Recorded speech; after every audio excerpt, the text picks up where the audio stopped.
Dana Abercrombie, the Koalition. Thank you so much for speaking to me.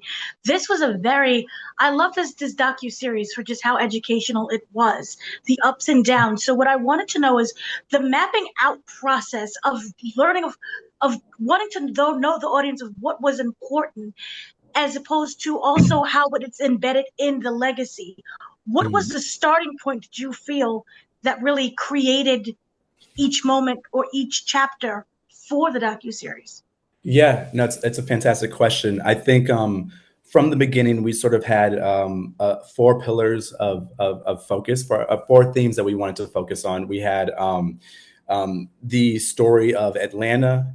We had the rise of hip hop, or the migration of hip hop from New York and LA to Atlanta. We had the fact that Magic City is a family owned and operated business, so telling a sort of family story there. And then last, but certainly not least and most important, is the story of the women past and present who have come through that club. And so having these four pillars sort of allowed us to, at each decade, examine what was happening within these pillars, and then how do we fit that cohesively into a story that tells a larger picture of a cultural institution like Magic City. What I love also about it is you bring in what's happening in the news in terms of the Red Dogs in the Olympics. How do you feel that that kind of influenced who you would interview?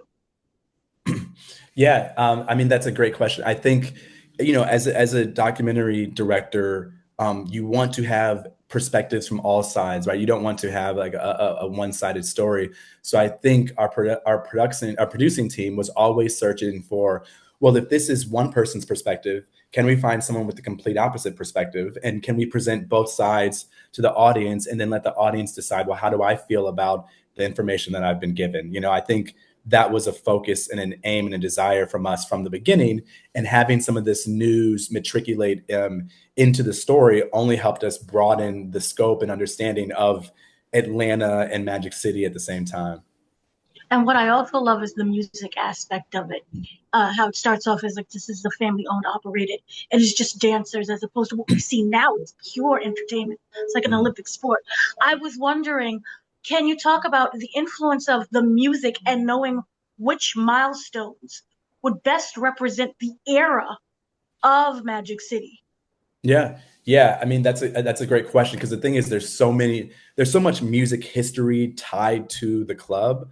I think the best way for us to approach that was just by listening to the stories that were being told to us, right?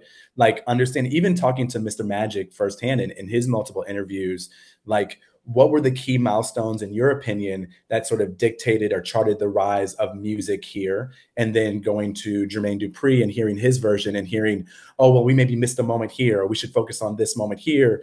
Hearing the same from Big Boy, from Outkast, even down to Two Chains and Quavo in the present.